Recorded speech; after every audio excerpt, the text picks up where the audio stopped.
Theo and the Monkey Cops.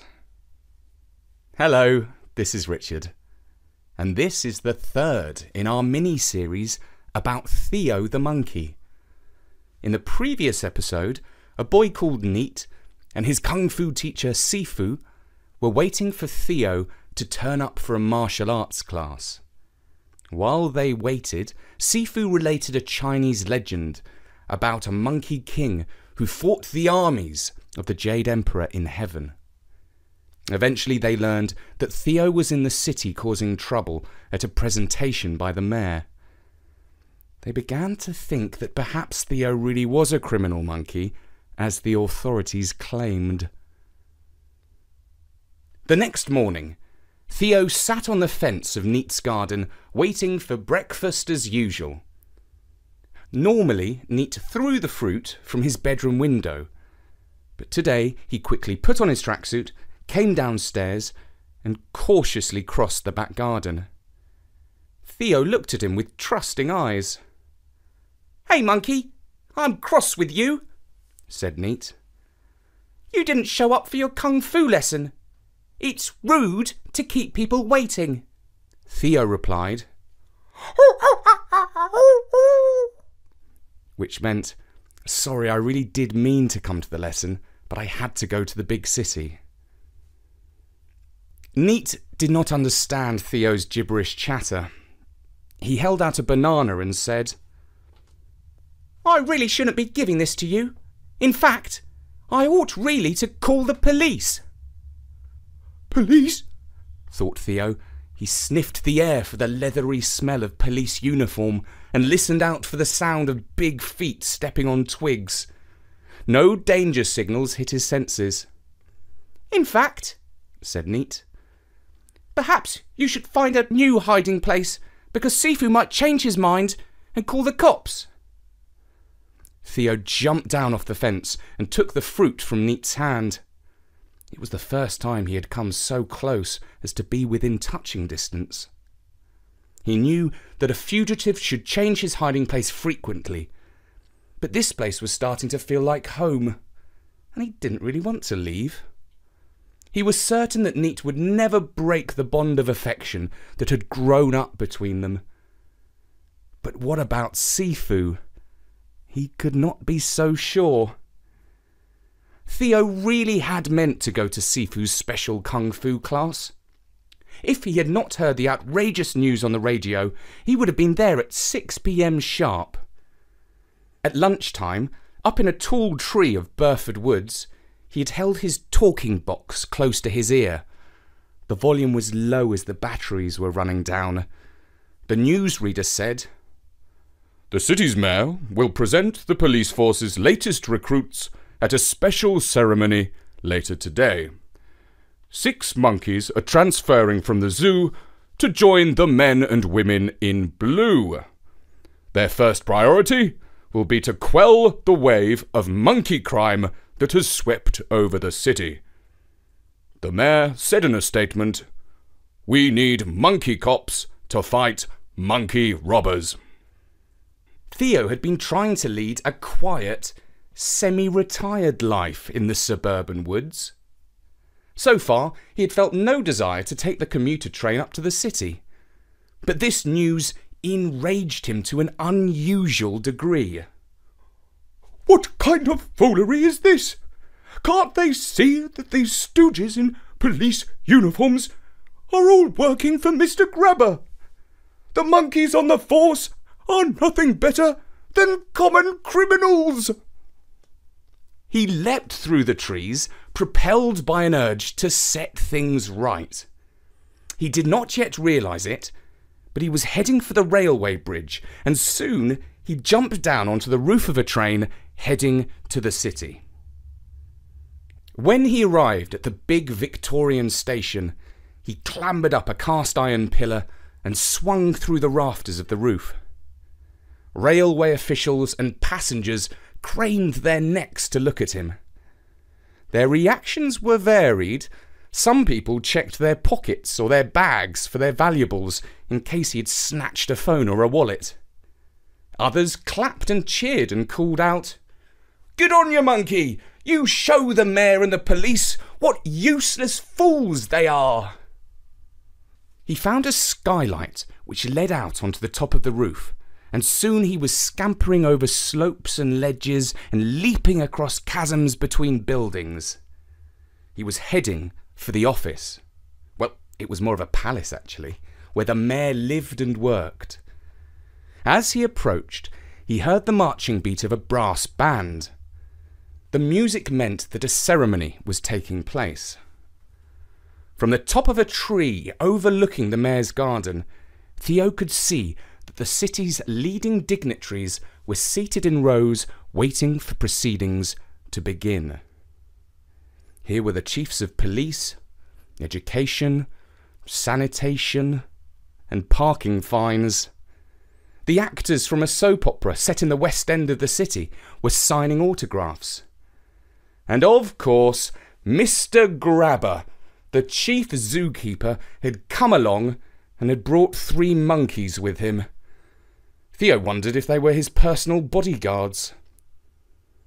The host of the proceedings came on stage. He was a peroxide blonde weatherman from the 24-hour news channel.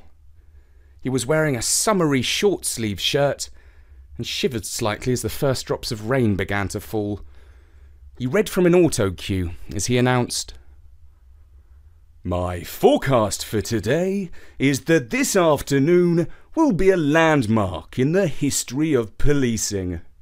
And without further ado, it is my honour to give to you His Worshipful Excellency, the Mayor of our great city." The mayor stepped out onto the platform. His skillfully tailored suit could not fully conceal the overweight proportions of his pudgy body. His personal stylist had not quite managed to tame his unruly shock of hair, which still growed luxuriantly for a middle-aged man. It was these imperfections that endeared him to many citizens, and made up for his obvious zest for power and the trappings of high office. "Good afternoon," he said as the press photographers trained their cameras on him. "In recent times, a plague has infected our glorious city. No street corner is safe from criminal gangs of monkeys. Every type of larceny, pickpocketing and purse snatching, smashing and grabbing, breaking and entering, carjacking and joyriding, is taking place before our eyes.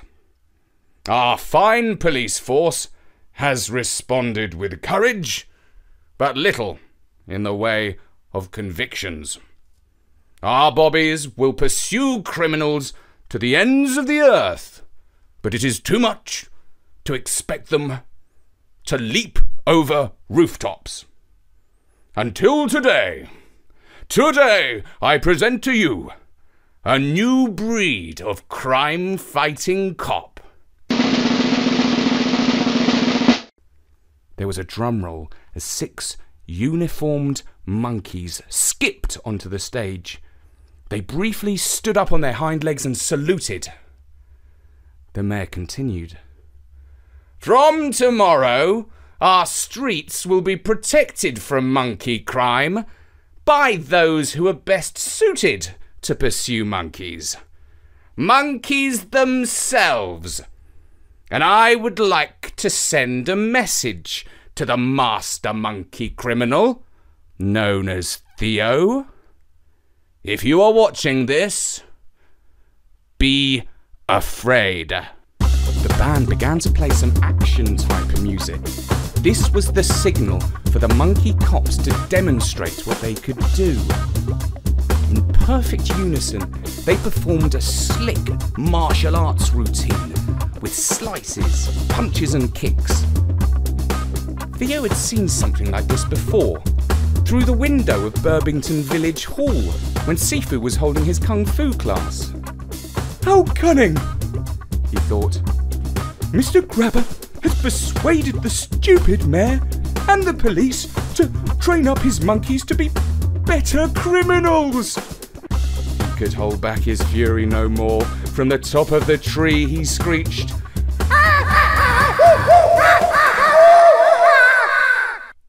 which meant, "You filthy infiltrators, you vipers in the nest, I will make sure that everyone understands just who you really are, even if it is the last thing I do." Not everyone heard his screeches over the sound of the music, but Mr. Grabber did. He would recognise that voice anywhere. The police monkeys also knew who he was. They had shared a cage in the zoo with Theo when they were all young and innocent. Two of them broke out of their martial arts routine and pointed to the tree where Theo was perched. Theo knew he should have run away, but something inside him urged him to make a reckless demonstration in defiance of the corrupt powers in the city. He did not escape. On the contrary, he climbed down the tree and ran towards the podium. The police monkeys all struck threatening poses to deliver kicks and blows. Theo flew at them with little skill, but lots of determination.